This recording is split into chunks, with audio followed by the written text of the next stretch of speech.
After a failed peace discussion with Kapuhi and Kayana in episode 6, when Keoua chose war and sided with the cruel king Kahekili, the episode is anticipated to center on the fallout.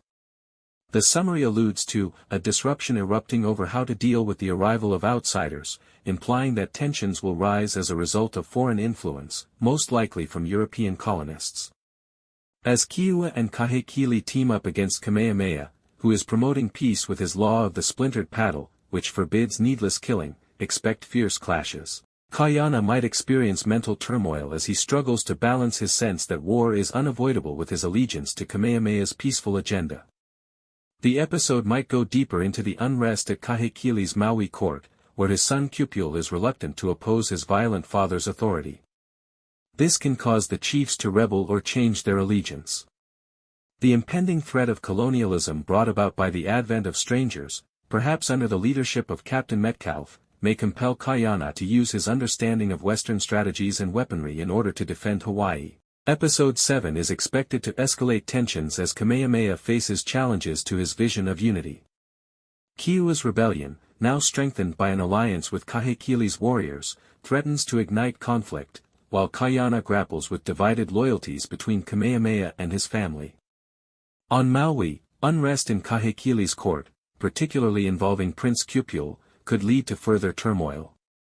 The episode is likely to explore themes of betrayal, shifting alliances, and the looming threat of war, set against the backdrop of Hawaii's stunning landscapes. The episode picks up where episode 6, The Splintered Paddle, left off, with tensions rising as a result of Keoua's revolt and his partnership with Apanui, Kahekili's warrior. As Keoua rejects diplomacy and gets ready for war, Kamehameha's law of the Splintered Paddle, which aims to promote peace, is put to the test.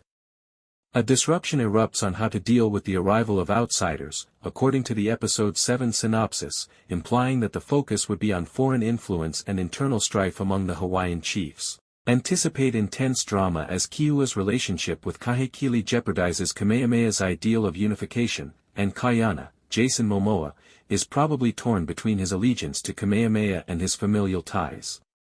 While the tense conversation with Keoua continues, Tony instructs the indigenous on how to handle firearms.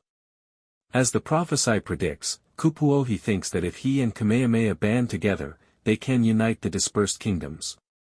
This doesn't work out. When Keoua questions Kamehameha's devotion and motivations, Kayana threatens him with a gun before they part ways, even though Keoua won't be breaking bread with him anytime soon.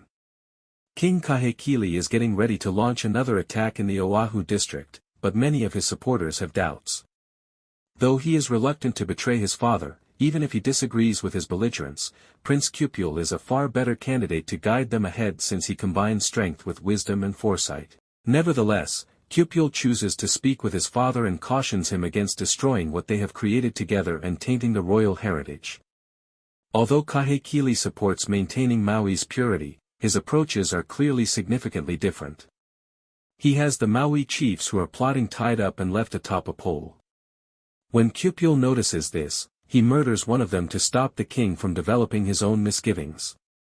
It's interesting to note that if Keoua is persuaded to cruise the seas and work with his adversary in order to seize the island for himself, Kahekili might succeed.